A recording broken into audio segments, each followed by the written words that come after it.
Hi guys, Brynner at BDBS TT. Today we're going to be looking at how to safely jack up your car. So whether you're just doing stuff on the front, just the rear, all four corners, whether you're doing suspension work or brake work or different things like that, I'm going to cover off all the different ways that you can jack and support your Audi TT.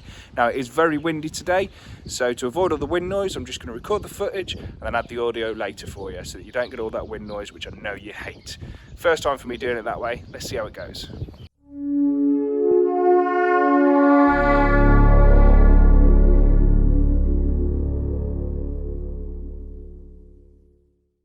Of course, you're going to need a trolley jack. Now, low profile is preferred. You're going to want some axle stands. These Halford ones are quite good, and something soft to kneel on. Now, all axle stands will be adjustable. You just need to know how yours adjust in height. These would normally have a pin that comes with them, but my pins went missing a long time ago, so I just use these nice strong bolts, and that allows us to set the axle stands at whatever height we need for whatever job we're doing. So let's have a look at the front of the vehicle and look at the different points that we can jack the vehicle from. Now, we can start with the factory pinch weld, which is where you use the factory jack. We've got that rubber point there, which is useful for a two-post lift. We've got the chassis rail, which is nice and strong, and we've also got the rear subframe bolt as well. Moving around the rear, again, there's a pinch weld. We've got the rubber point for the two-post lift, and then we could also use the trailing arm depending on what we're doing. And then right around the back of the vehicle, if you want to get both sides up at the same time, you've got either the towing eye, or you can also reach right underneath and get to the rear subframe underneath the diff. You may be aware from my other videos that I absolutely detest using the standard jack, but if that's all you've got and you just need to change one wheel, then that is the only time that the pinch weld at the front should ever be used.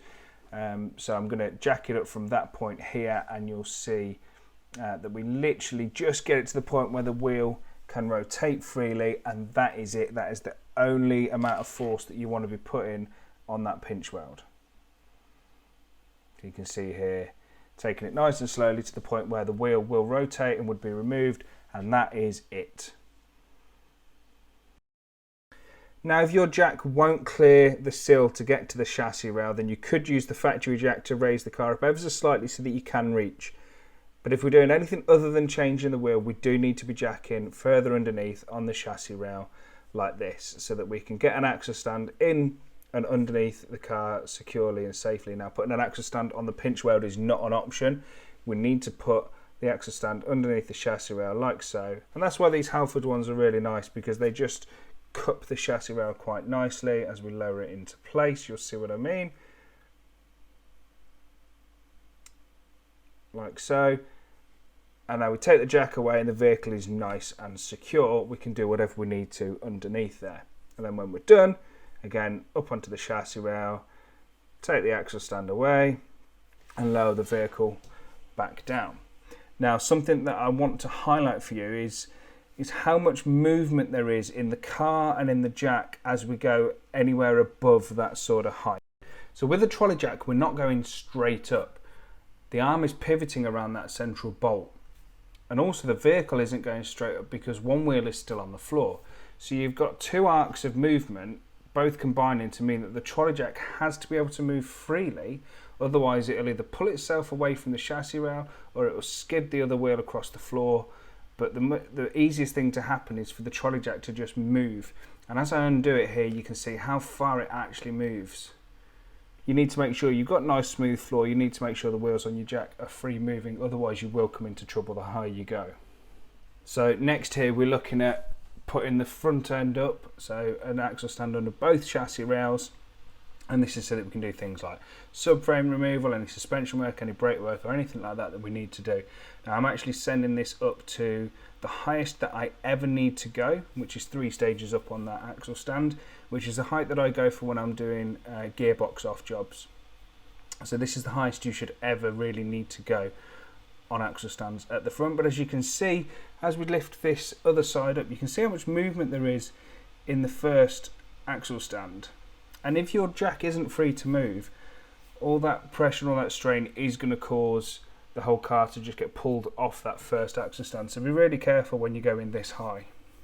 So if you're doing all 4 wheels off the ground so that you can be bleeding the brakes in sequence, things like that, or if you wanted to be moving the wheels around, rotating front to back, anything like that. If you need all 4 wheels off the ground, then I would always start by getting the front off the ground like this, and then we can go to the rear. So because the front is already up on axle stands, we don't want to be jacking from the side at the rear, because that's going to put more unwanted strain and pressure on those axle stands at different angles. We want to be taking both sides up at the same time, so we can either go all the way under to the subframe, or we can use the rear tow eye to do that.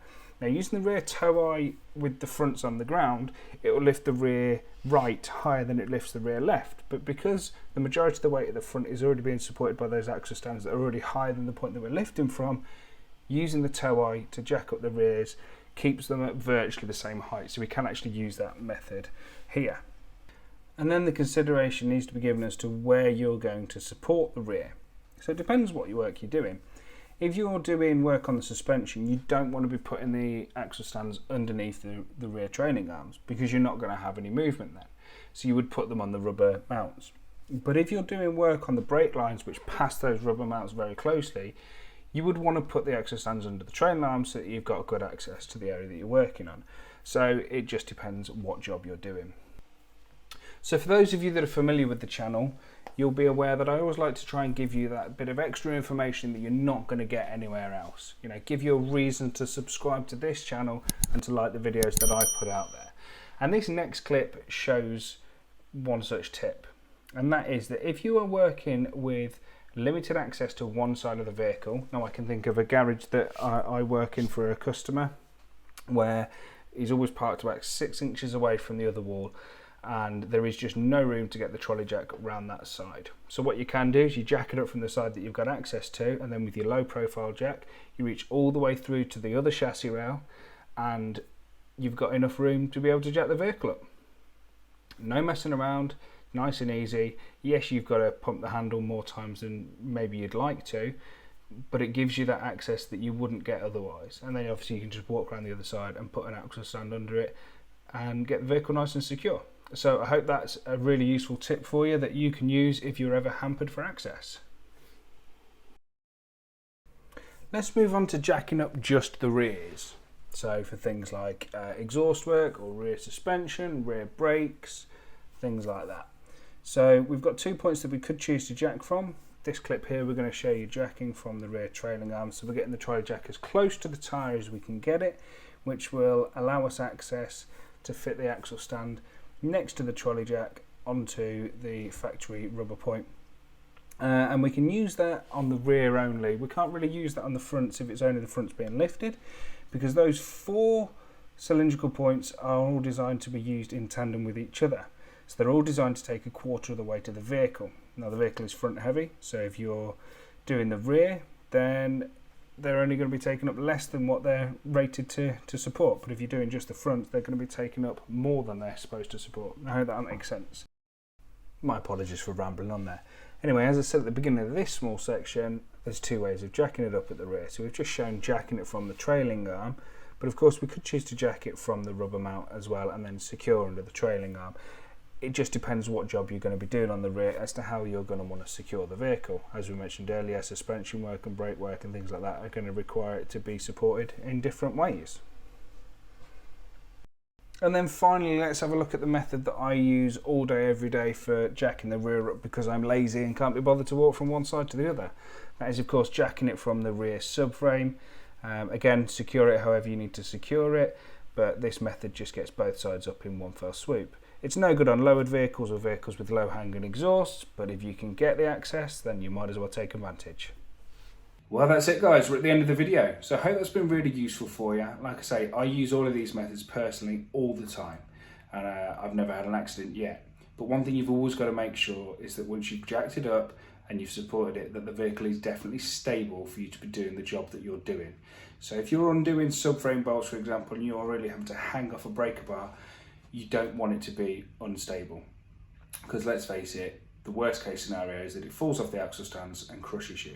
And that's what we're trying to avoid here. So always make sure that the vehicle is definitely stable before you start working on it. If this has been useful, if this has been helpful, please consider subscribing to the channel, hit like on the video, and I'll see you in the next one. Cheers guys.